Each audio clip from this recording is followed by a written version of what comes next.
Bismillahirrahmanirrahim. Assalamualaikum warahmatullahi wabarakatuh. Alhamdulillahi rabbil alamin. Wal aqibatu li ahli taqwa wal yaqin. Wala udwana illa ala zalimin. Ashhadu an la ilaha illallah wahdahu la syarika lah. وأشهد أن سيدنا ونبينا محمدا عبده ورسوله اللهم صل على فاطمة وأبيها وبعلها وبنيها وسر المستودع فيها بعدد ما أحاط به علمك ربي اشرح لي صدري ويسر لي أمري واحلل عقدة من لساني يفقه قولي أما بعد. Ikhwani wa akhwati rahimakumullah, baik yang mengikuti secara online maupun yang hadir secara offline di majlis di Malaysia. Wabil khusus yang kita muliakan dan kita hormati guru kita al-muhtaram wal mukarram al-ustaz Syekh Rahizat, dan juga kepada MC-nya Bapak Muhammad Rafiq.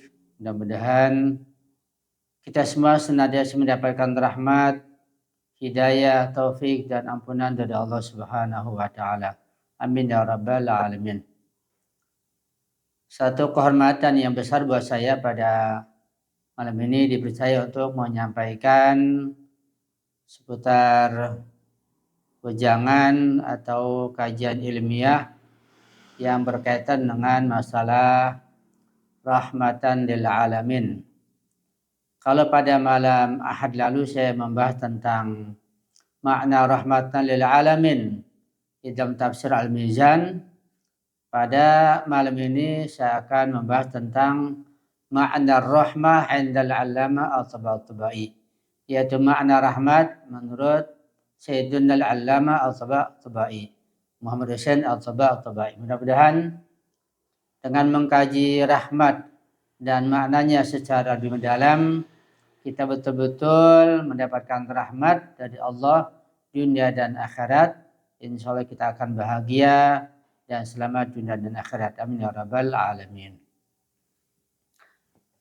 Al-Alama At-Tabatabai dalam tafsir Al-Mizan menjadikan masalah dan kalimat rahmah ini sebagai satu lafaz Al-Quran yang memiliki makna yang cukup mendalam dan cukup luas. Tetapi seluas apapun ungkapan-ungkapan rahmat, kata-kata rahmat, tidak seluas rahmat itu sendiri. Sebagaimana Allah tidak terbatas, maka rahmat Allah pun tidak terbatas. Jadi apapun yang kita bicarakan, dengan ungkapan apapun yang kita sampaikan, penafsiran sedalam apapun tentang rahmat, maka itu tidak bisa dibandingkan dan tidak bisa diukur dengan rahmat itu sendiri. Karena rahmat Allah tidak terbatas. Sementara yang kita ungkapkan, yang kita kaji, yang kita baca, yang kita bahas itu sangat terbatas.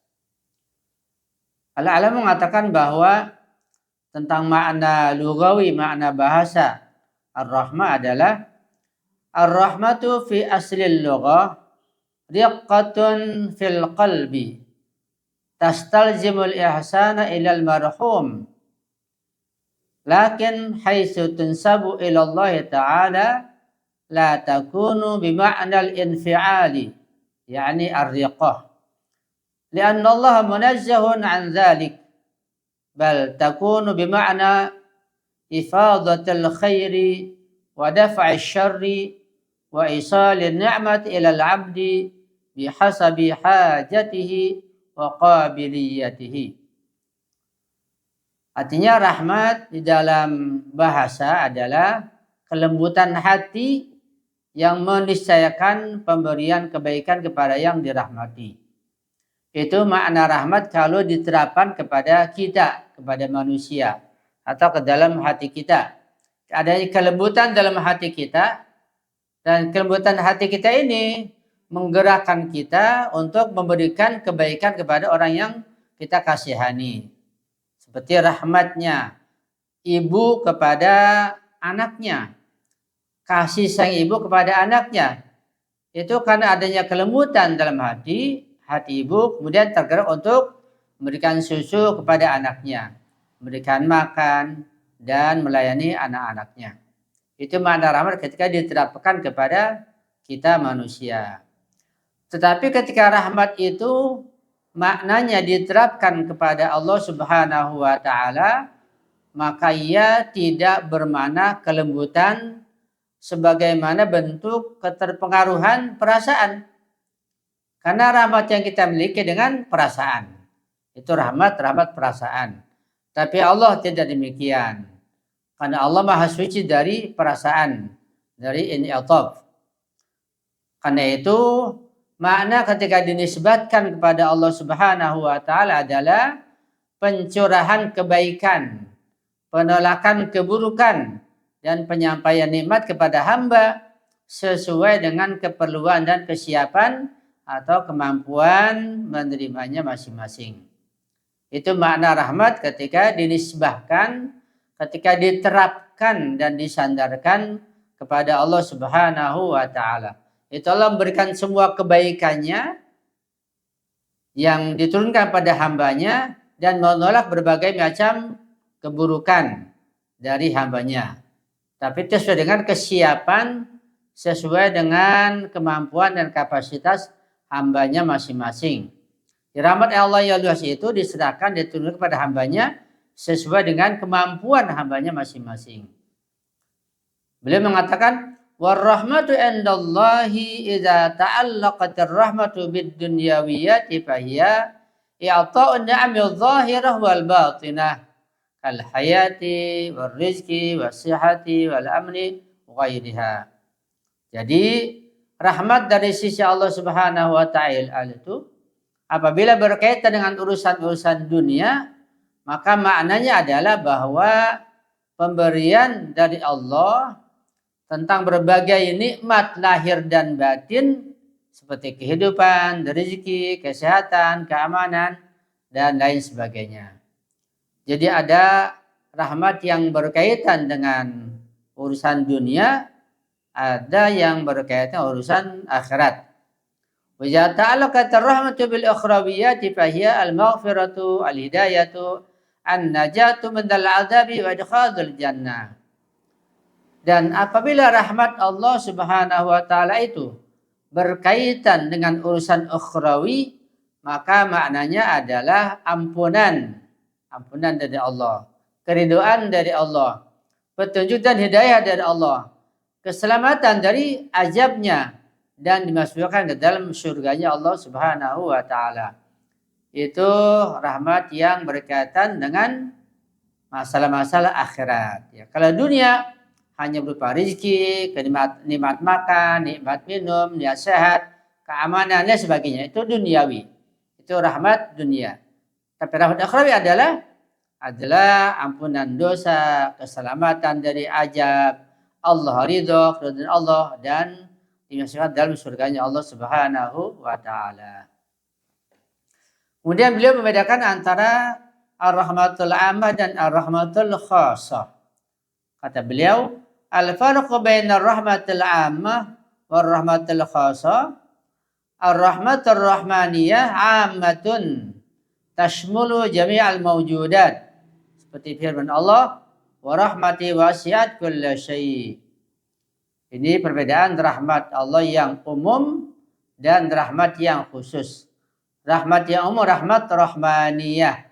Rahmat yang khusus rahmat rahimiyah.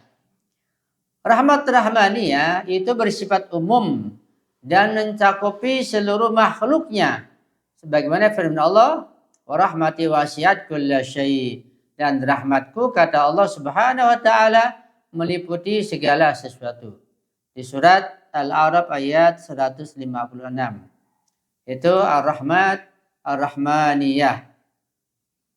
Ar-rahmatur rahimiyah khasatun bil mu'minina al-mu'tadin. Sedangkan rahmat Allah yang khusus itu rahmat rahimiyah itu hanya dikhususkan untuk hamba-hambanya yang beriman.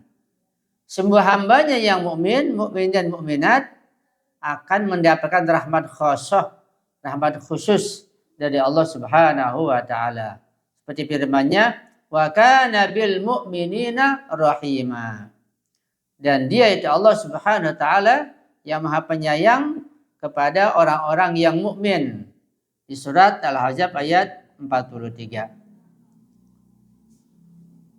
Itu tentang sedikit perbedaan rahmat rahmaniyah dan rahmat rahamiyah. Ya. Nah demikian ketika datang jauh kita akan ulas lebih panjang ketika ada yang bertanya. Saya akan berikan secara global saja dulu. Kemudian ada ar-rahmah fi muqabil ghadab, yaitu rahmat ketika berhadap dengan al-ghadab, kemurkaan Allah Subhanahu wa taala.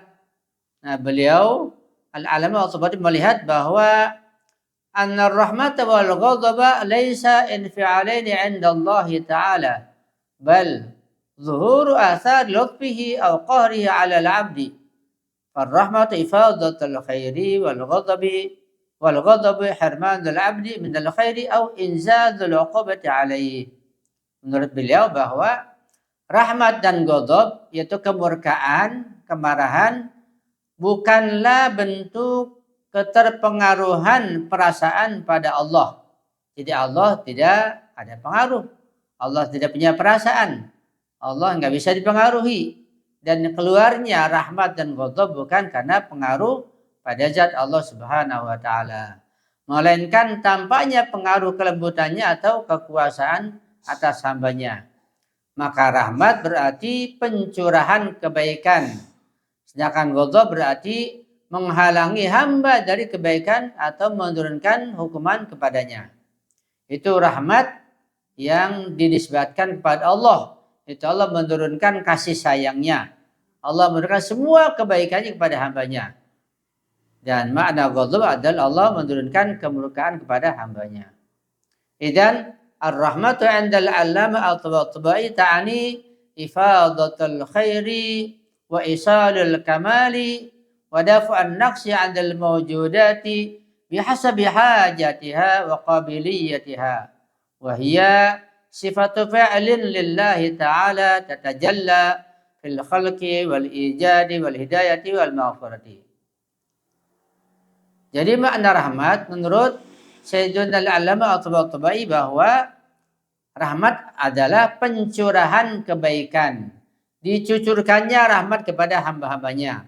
Kemudian disampaikan kepada kesempurnaan. Serta dicegah, dihalangi dari berbagai kekurangan pada makhluk-makhluknya. Sesuai dengan keperluan dan kesiapan daya penerimaan si makhluk itu sendiri. Dan ar-rahmah itu yang maha pengasih, maha penyayang, itu merupakan sifat perbuatan Allah. Sifat fi'ali. Ada sifat zati, ada sifat fi'ali. Jadi rahmah itu sifat fi'ali bagi Allah Subhanahu wa ta'ala. Yang termanifestasi dalam penciptaan, pengadaan, pemberian hidayah dan ampunan Allah Subhanahu wa ta'ala. Jadi sifat fi'li itu seperti juga misalnya sifat ar-razzaq. Nah, Allah akan memberikan rezeki dan di sifat rezeki ketika ada yang diturunkan rezekinya begitu. Jadi beda dengan sifat zatiyah. Sifat fi'liyah kembali kepada sifat zatiyah seperti yang dibahas dalam kajian ilmu usuluddin. Kemudian juga al-alama menjelaskan tentang ungkapan yang berbunyi dalam firman Allah, kataba ala nafsihir rahmah. Ya.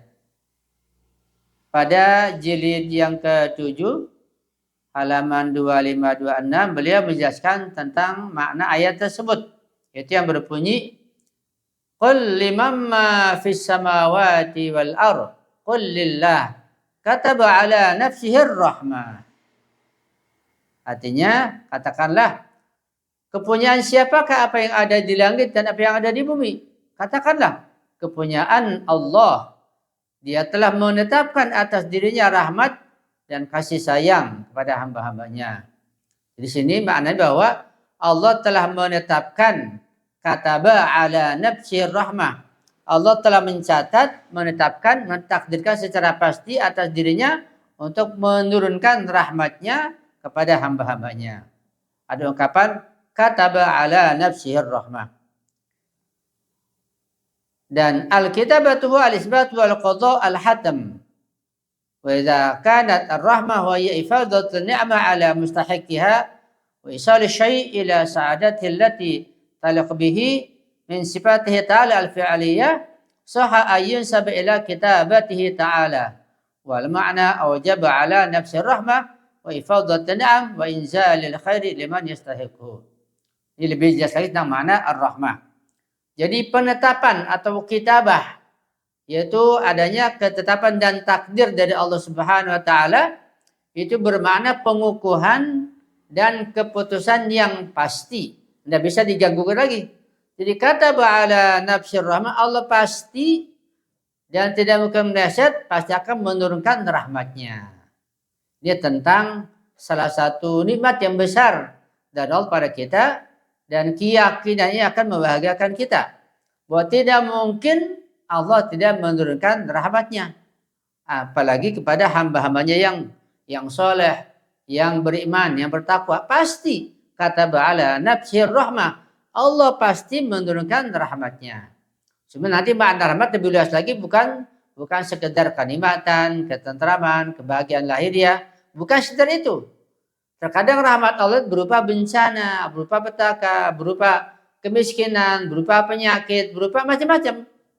Buat orang beriman, apalagi yang berwilayah, apapun yang datang atas dirinya itu, baik itu kenikmatan, kesenangan, ataupun berupa penyakit, kesulitan hidup, itu semua tidak lepas dari rahmat Allah Subhanahu wa taala. Semua adalah bentuk kebaikan dari Allah Subhanahu wa taala selama orang itu beriman.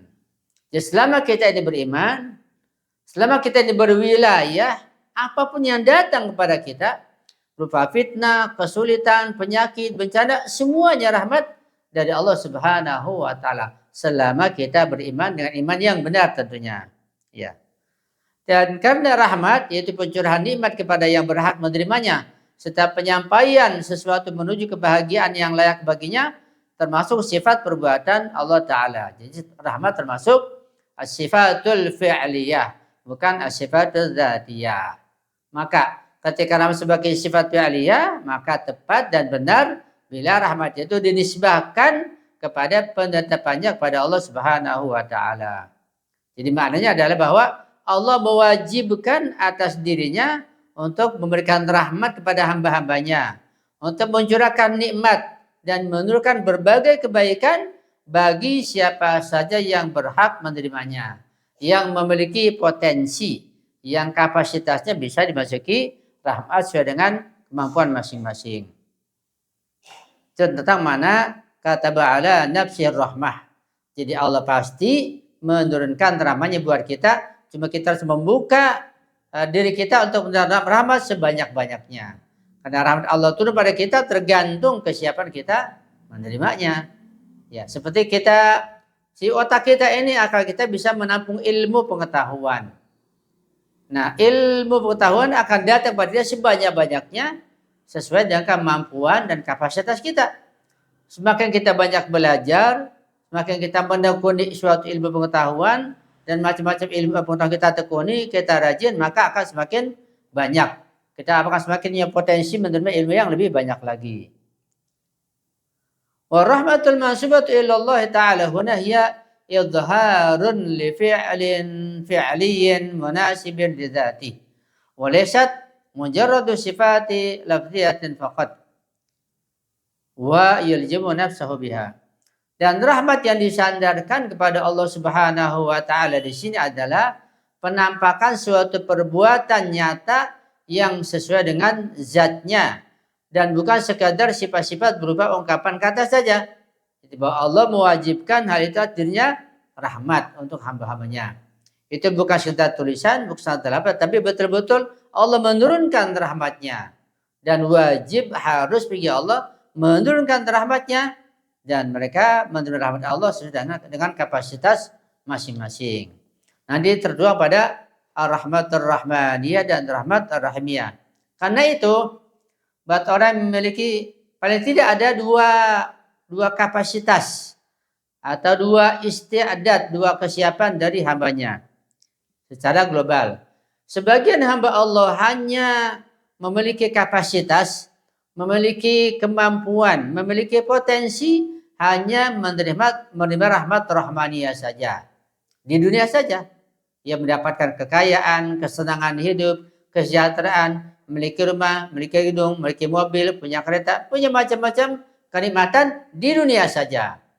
Itu memang kapasitas orang-orang itu hanya menerima rahmat rahmaniyah di dunia saja. Nah, sebagian golongan yang lain mampu menerima rahmat Allah, baik rahmat rahmaniyah maupun rahmat rahmiyah, dunia dan akhirat. Sehingga di dunia hasanah, di akhirat juga hasanah juga.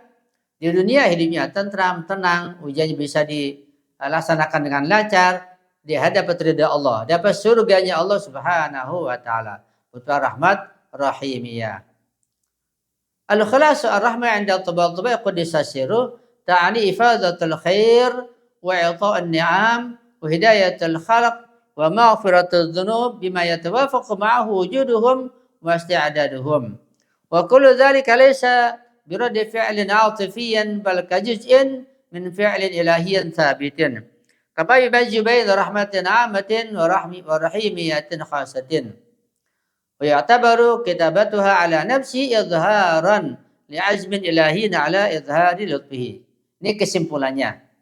Di kesimpulan di atas itu sudah kita bahas bahwa rahmat menurut Al-Allamah At-Tabatabai Qudisa Sirruh itu berarti pencurahan kebaikan yang sangat banyak, pemberian nikmat, pemberian hidayah kepada makhluk-makhluknya, serta pengampunan dosa sesuai dengan keberadaan dan kesiapan mereka masing-masing.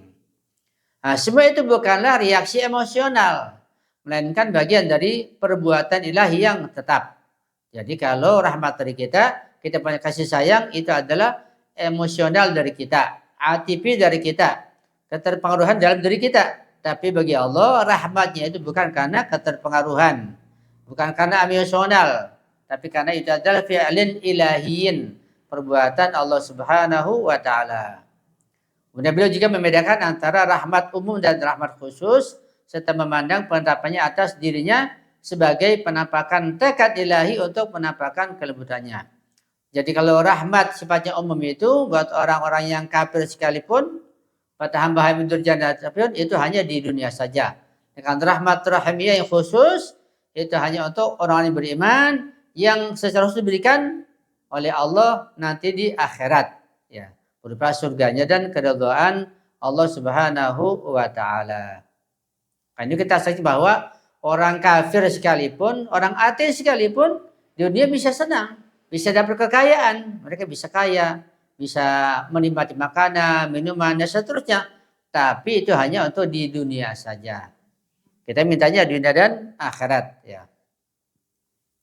Itu tentang mana kata ala nafsihir rahmah.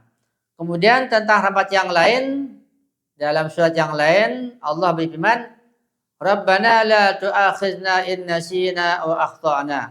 Terus sampai ungkapan wa'fu anna waghfir lana warhamna. Ada 3 di sini. Wa'fu anna al-'afwu, waghfir lana maghfirah, warhamna rahmat. Ada al-'afwu, ada al-maghfirah, ada rahmat. Ya, kita bahas ala kadarnya. Nah, beliau di sini menjelaskannya. Nah, dalam tafsir firman Allah tersebut, Rabbana la tu'akhizna, ya Tuhan kami, janganlah engkau hukum kami jika kami lupa atau kami salah. Au akhtana. Ya. Wa'fu anna waghfir lana warhamna, ampunilah kami. Maafkanlah kami, ampunilah kami dan rahmatilah kami. Di sini kita minta 3 hal. Di surah Al-Baqarah ayat 286, ya, wa'fu anna waghfir lana warhamna, kita minta 3 hal. Minta dimaafkan kesalahan kita, minta diampuni juga, kemudian minta diberikan rahmat oleh Allah Subhanahu wa taala. Beliau mengatakan al-afu izalatu athariz dzambi al-maktubi ala sahibihi. Mana al-afu wa'fu anna, maafkanlah kami adalah, jadi kita mohon agar Allah menghapuskan jejak-jejak dosa yang tercatat atas pelakunya. Ini makna wa'fu anna yang kita minta kepada Allah Subhanahu wa taala. Jadi kita minta semua dosa kita dihapuskan oleh Allah. Juga jejaknya dihapus. Juga tulisan-tulisannya dihapus. Ya, karena ketika seseorang berdosa, maka banyak yang menyaksikan. Malaikat raqib atid mencatatnya. Kalau dia melakukannya di jalan menyaksikannya. Melakukannya dalam rumah menyaksikannya. Membaca dalam masjid menyaksikannya. Jadi semua benda-benda yang ada di sekitar orang yang berbuat kejahatan itu dapat menyaksikannya. Malaikat raqib mencatatnya, juga malaikat yang lain, ya. Nah, kita minta wa'fana semua dihapuskan dosa kita dan jejaknya juga dihapus. Dicatat raqib atid dihapus semuanya. Dan masjid yang menyaksikan, jalanan, rumah, pohon, semua menyaksikan keburukan dan kejahatan agar Allah melupakan semuanya.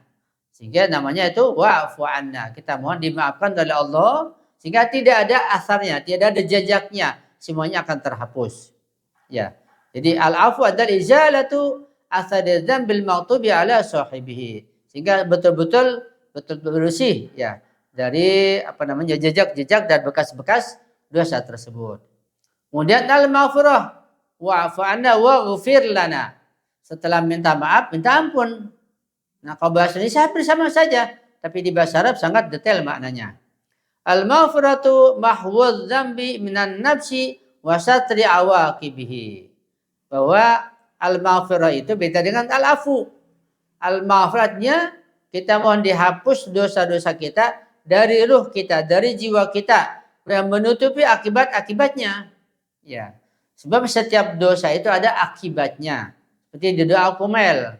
Ada dosa-dosa yang mengakibatkan bencana. Ada dosa-dosa yang mengakibatkan seretnya rezeki. Ada dosa-dosa yang mengakibatkan berbagai macam perbuatan yang buruk. Ya. Nah, akibat-akibat tersebut kita mohon pada Allah agar Allah ampuni, Allah berikan maghfirah sehingga tidak menimbulkan akibat apapun. Karena perbuatan dosa sekecil apapun ada akibatnya. Itu tergantung kedudukan dan ketinggian derajat masing-masing orang. Ya, makin tinggi ilmu iman takwa seseorang, maka sekecil perbuatan dosa apapun akan ada tegurannya. Ya, semakin rendah kedudukan seseorang, maka sebesar apapun dosa tidak nampak, tidak kelihatan, ditunda. Itu pun bagian daripada rahmat Allah Subhanahu wa taala.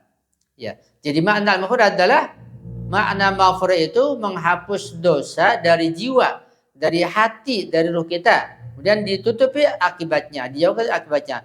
Dihapus semua akibatnya, tidak berakibat dosa itu. Kemudian baru warhamna, makna ar-rahmah. Ar-rahmah al-'athiyatul ilahiyyah al-hamiyah awi sitratu ala dzambi wa hayatihi. Ar-rahmah artinya anugerah ilahi yang bersifat melindungi atau menutupi dosa beserta keadaannya. Ini di atas maghfirah. Jadi maaf, maghfirah dan rahmat. Di atas itu lengkap sudah. Wa'fu anna waghfir lana warhamna. Warhamna yaitu anugerah ilahi, kasih sayang Allah SWT yang melindungi kita ini, melindungi semua perbuatan kita. Ya, kata beliau, ar-rahmatu huna laysat mujarrada kalimatin bal hiya al-ifadatul jiddiyatul lati tughatti adh-dhanba bil hubbil ilahi wa tahwil atharihi lima lam yakun wa hiya tatakamalu ma'al afi wal maghfirati fi siyaqin ilahiyyin syamilin. Kata Sayyidina Alama lebih lanjut bahwa rahmat di sini yaitu di ungkapan wa'fu anna wa filana warhamna. Makna warhamna, makna rahmat di sini adalah bukan sekedar sebuah kata, melainkan dia betul-betul pencurahan yang sungguh-sungguh, di mana curahan itu dapat menutupi dosa dengan kasih sayang Allah Subhanahu wa taala dan mengubah dampaknya seakan-akan tidak pernah ada, enggak ada dampaknya lagi. Ia berpadu secara sempurna dengan al-'afwu, pemaafan, dan maghfirah, ampunan, dalam suatu rangkaian ilahi yang menyeluruh. Jadi doa wa'fu anna waghfir lana warhamna itu ada tingkatan-tingkatannya dan luar biasa dan sempurna. Jadi seorang pada tingkatan wa'fu anna dimaafkan, masih belum ada maghfirah. Ketika ada maghfirah belum berarti ada rahmat. Ketika tiga-tiganya wa'fu anna wa fulan warhamna, maka akan lengkap dan sempurna semuanya. Hingga rahmat Allah itu, warhamna itu menutupi semuanya, ya. Dan dia bahkan menghapus semua yang berupa pengaruh-pengaruh dosa-dosa yang pernah dilakukan oleh hamba-hambanya tersebut. Jadi tinggi sekali mana rahmat, mana warhamna. Sehingga kita ketika kita baca nanti warhamna atau baca misalnya arhamar rahimin, kita sudah memahami maknanya yang lebih dalam. Betapa dalamnya mana ar-rahmah, makna ar-rahimin, makna ya arhamar rahimin. Sangat dalam sekali. Bukan sekedar didedangkan, dilakukan, itu ar-rahmah. Tapi juga dipahami maknanya secara mendalam. Kemudian setelah alamah keterkaitan yang erat membahas yang lain, yaitu masalah hubungan antara sholat dan rahmat yang merupakan sebab bagi tercapainya hidayah Allah Subhanahu wa taala. Kata beliau, ar-rahmatu hiya hidayatuhum ilaihi ta'ala wa salawatu kal muqaddimati li hadhil hidayati wa ihtida'uhum natijatu hadzal tariqi. Ini beliau kemudian menyoroti tentang hubungan antara rahmat dengan sholat, ya, dengan sholawat. Jadi kata beliau, rahmat adalah petunjuk mereka menuju Allah Subhanahu wa taala. Ar-rahmatu hiya hidayatum ilaihi ta'ala. Rahmat dapat menunjukkan menuju kesempurnaan kepada Allah Subhanahu wa taala. Wassalatu kal muqaddimat li hadhil hidayah. Sedangkan salat itu merupakan pendahuluan bagi hidayah tersebut. Dan keberhasilan mereka dalam mendapat petunjuk adalah hasil dari jalan ini. Jadi salat-salat yang kita lakukan sebagai muqaddimah, sebagai pendahuluan untuk mendapatkan hidayah-hidayah dari Allah Subhanahu wa taala. Hidayah itu bertingkat-tingkat, hidayah itu berlapis-lapis, maka ketika kita melaksanakan sholat kita sebagai tangga, sebagai muqaddimah untuk mendapatkan berbagai macam hidayah ilahiyah tersebut. Kata beliau di sini bahwa nanti rahmat itu akan berubah menjadi suatu tindakan kesadaran. Ia adalah cahaya yang mengantarkan kepada hidayah. Sedangkan sholat berfungsi sebagai jalan yang membantu seorang mukmin untuk mencapai cahaya ilahi tersebut. Ya, sholat sebagai sarana. Sholat sebagai media untuk mendapatkan hidayah dari Allah Subhanahu wa taala. Itu makna ayat tersebut. Kemudian di ayat yang lain ada ungkapan tentang ungkapan yang berbunyi la taqnatu min rahmatillah. Innallaha yaghfiru dzunuba jami'a. Ini ayat luar biasa. Kalau kita dengan baik makna ayatnya sehingga kita tidak putus asa. Kita semangat terus menggapai untuk memperoleh rahmat Allah Subhanahu wa taala. Kata beliau, pada ayat ini ada ungkapan rahmat. Ar-rahmatu huna maqsudatun bima'na al-maghfirah fil akhirah. Wa hadha ma yastanadu atau yustadu oleh al-Qur'anu li-tabri'ati dzunubil 'ammah alawatan 'ala dilalati 'ala darurati 'adamil qunuti min rahmatillahi kama yu'akkidu anna al-firata tashmulu asy-syirka bi khilafin nusus. Jadi sini ungkapan ayatnya la taqnatu min rahmatillah. Janganlah kamu berputus asa dari rahmat Allah Subhanahu wa taala. Innallaha yaghfiru dzunuba jami'a. Allah menghapus semua dosa-dosa kalian tanpa kecuali akan dihapus oleh Allah Subhanahu wa taala. Nah, beliau menegaskan bahwa rahmat di sini maksudnya adalah dalam artian ampunan nanti di akhirat. Inilah yang dijadikan sandaran Al-Quran untuk pembersihan dosa-dosa secara umum. Di samping sebagai penegasan tentang larangan berputus asa dari rahmat Allah. Beliau juga menekankan bahwa ampunan tersebut mencakupi syirik. Berbeda dengan sebagian teks lain. Ya. Kan syirik itu bertingkat-tingkat. Syirik bergradasi. Ada syirik akbar, ya syirik jali, menyembah patung dan yang lainnya. Ada syirik-syirik yang di bawahnya.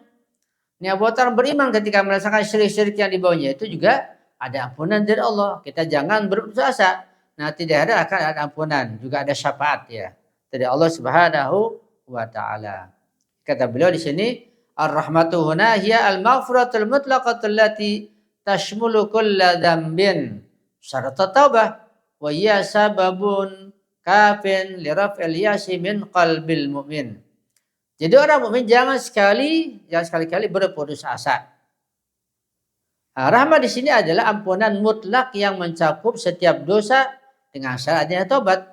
Artinya dosa apapun akan dapat diampuni oleh Allah Subhanahu wa taala dengan syarat bertobat. Dan tobat ada caranya.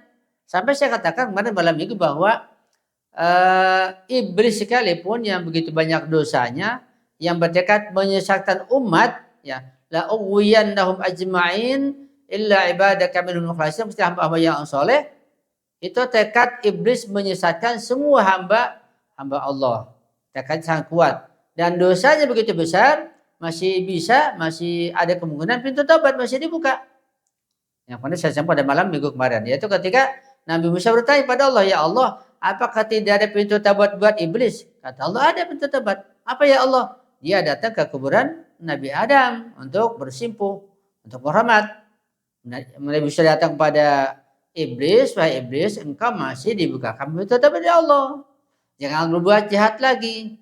Jangan mengajak manusia pada kesesatan. Ada taubat untukmu.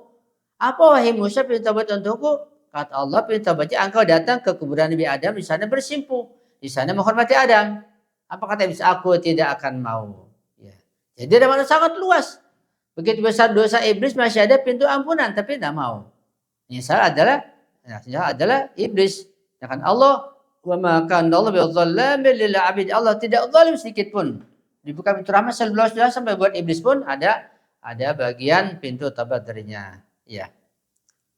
Dan hal ini menjadi alasan yang cukup untuk menghilangkan keputusasaan dari hati seorang mukmin. Jadi jangan putus asa dengan adanya ayat tersebut. Ya, ada ungkapan kataba ala nafsi rahmah la taqnatu min rahmatillah, dan yang lain betapa rahmat Allah sangat luas sekali. Kita jangan mempersempit yang luas. Ya. Kemudian di surat yang lain, di surat Fussilat, Allah berfirman, Kitabun fussilat ayatu, sampai pada ungkapan hudan wa rahmah lil mu'minin.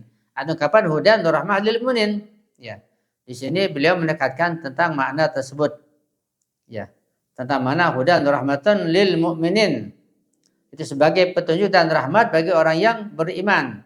Surat Fussilat ayat 3. Al-Alama menegaskan bahwa Al-Quran itu bukan sekadar peringatan atau kumpulan khutbah, melainkan ia adalah pedoman, petunjuk, dan rahmat yang nyata bagi orang-orang yang beriman. Rahmat di sini mencakupi Al-Quran itu sendiri. Ia mempersiapkan bagi orang-orang beriman jalan yang menyeluruh menuju hidayah dan dengan bimbingan akal dan jiwa, bukan sekedar pengajaran berupa teks. Ya, di sini bahwa Al-Alam menjelaskan bahwa rahmat itu sangat luas sekali. Kita jangan membatasinya. Dan kita jangan berputus asa. Rahmat Allah itu harus kita capai, harus kita gapai semaksimal mungkin. Ya. Dan itu akan diperuntukkan untuk orang beriman. Dan rahmah lil mu'minin. Itu menunjukkan bahwa betul-betul Allah lebih mengkhususkan rahmatnya, hidayahnya buat orang yang beriman, apalagi berwilayah. Subhanallah. Kita mendapat perhatian khusus dari Allah Subhanahu wa ta'ala. Kemudian hubungan rahmat dengan syafaat. Beliau mengatakan bahwa inna syafa'ata laysat istiqlalan atau tajawujan liqa'idil hukmil ilahi, bal hiya wasilatun tadhummu awamilar rahmah wal afa wal karam al ilahi. Ini hubungan masalah syafaat dengan rahmat ilahiyah. Beliau menjelaskan bahwa syafaat itu bukan sesuatu yang berdiri sendiri secara istiqlal atau melampaui aturan hukum ilahi. Artinya bahwa syafaat sendirian saja enggak mungkin bisa diperoleh. Syafaat bisa diperoleh dengan mukadimah, dengan hal-hal yang lainnya. Jadi syafaat bukan mandiri, melainkan ia merupakan sarana yang mengandung unsur rahmat, yaitu al-afu atau pemaafan dan kemurahan dari Allah Subhanahu wa taala. Kata beliau, fawqu syafaati wa irtifa'ul 'iqabi wa dzaka istira'iddatin minal asbabi karrahmati wal maghfirati wal hukmi wal qada'i wa i'ta'i kulli dhi haqqin haqqahu wal fasli fil qada'. Jadi terjadinya syafaat, adanya syafaat ilahi itu, dan juga terangkatnya hukuman dan sanksi itu merupakan akibat dari sejumlah sebab. Adanya rahmat, adanya ampunan, adanya hukum, adanya keputusan, adanya pemberian, ya, pemberian setiap hak kepada yang berhak dan pemutusan perkara dalam ketetapan Allah Subhanahu wa taala. Itu bagian daripada unsur-unsur syafaat. Dengan kata lain bahwa syafaat itu berperan dalam meringankan hukuman atau menolaknya, baik secara sebagian maupun keseluruhan. Namun dia tidak membatalkan aturan-aturan pokok perhitungan atau hisab, melainkan berpadu dengannya menuju suatu rahmat kemanusiaan yang bersifat ilahi. Itu tentang syafaat. Jadi syafaat itu bukan yang mandiri, sehingga setiap orang dapat. Enggak, ada mukadimah. Kita ingin syafaat, siapa dulu yang kita inginkan. Nah, nanti mukadimahnya apa? Paling enggak kalau kita ingin syafaat, kita percaya syafaat itu ada. Kita minta syafaat dari Nabi. Ya kita yakin syafaat dari Nabi dan kita yakin Nabi akan mau memberikan syafaat. Nanti mukadimahnya ya kita menghormati Nabi, kita mengikuti Nabi, kita mentaati Nabi. Seperti itu. Tapi kalau kita misalnya ingin memperoleh syafaat dari Nabi, tapi kita nggak yakin ada syafaat, ya tidak nyambung. Atau kita ingin syafaat dari Nabi, tapi kita menentang Nabi, ya, membantah perintah Nabi, melawan, maka tidak mungkin dapatkan syafaat. Jadi syafaat bisa diperoleh dari siapapun, dari imam ma'sum manapun dengan mukadimah sehingga kita menjadi layak menerima syafaat dari mereka, dunia dan akhirat tentunya. Ya. Kemudian beliau menyinggung bahwa syafaat ada dua, ada syafaat takwini, ada syafaat tasyri'iyah. Syafaat takwini adalah bagi perantara sebab-sebab alami dan kausalitas antara Allah dan makhluk dalam pengaturan wujud. Sebagai contoh misalnya rangkaian sebab-sebab kosmik seperti adanya petir, adanya hujan dan sebagainya. Ada syafaat tasyri'iyah, itu berkaitan masalah syariat, masalah balasan, masalah taubat, masalah amal soleh, masalah Quran, syariat. Itu semuanya adalah syafaat tasyri'iyah yang diboleh para nabi, para rasul dan seterusnya. Jadi singkat kata bahwa syafaat itu ada dua macam. Ada sifatnya takwini, ada yang sifatnya tasyri'iyah. Yang takwini ya berupa rezeki buat kita. Berupa hujan misalnya sebagai perantara mendatangkan rezeki. Dan berbagai macam kenikmatan ini di dunia itu syafaat itu sifatnya takwiniyah. Bantuan sifatnya berupa materi. Tapi syafaat tasyri'iyah berupa bantuan itu amal soleh, misalnya taubat, dan hal yang lain sifatnya ma'anawiyah. Itu syafaat tasyri'iyah. Ya. Itu mungkin dari saya. Nanti kita buka kalau tanya jawab, ya silakan. Dan masih banyak materi yang perlu disampaikan tentang syafaat, mungkin itu cukup dulu. Mudah-mudahan kita bisa lebih banyak lagi memahami tentang makna rahmat sebagai kasih sayang dari Allah SWT kepada Rasulnya. Dan yang pernah saya sampaikan tentang makna rahmatan lil alamin, wa ma arsalnaka illa rahmatan lil alamin, itu pun rahmatan bagi semua alam. Ya, Nabi itu sebagai pembawa rahmat untuk semua alam, alam manusia, alam jin, alam hewan, alam tumbuhan, alam langit, alam malakut, semuanya mendapatkan rahmat dari Allah Subhanahu wa taala. Sehingga ketika malaikat Jibril ditanya oleh Rasulullah, seperti yang sudah saya jelaskan, wahai Jibril, apakah engkau mendapat bagian rahmat dariku? Sebagai perantara, Jibril mengatakan, ya, aku mendapatkan rahmat. Jadi aku jawab putus asa. Ketika turun rahmat, wa ma arsalnaka illa rahmatan lil alamin, maka aku menjadi bahagia. Karena aku pun mendapatkan rahmat dari Allah, buktinya dengan adanya ayat tersebut. Itu pernah saya sampaikan. Ya, mungkin itu saja Ustadz. Ya, Pak Haji Muhammad Rafiq sampai di sini. Mungkin kalau ada tanya jawab silakan. Kalau nggak ada ditutup, terserah antum. Mau dibuka boleh, ditutup juga boleh. Jadi saya cukup sekian, mohon maaf, mohon koreksinya. Hadanallahu wa iyyakum ajma'in wa la faminkum. Assalamualaikum warahmatullahi wabarakatuh.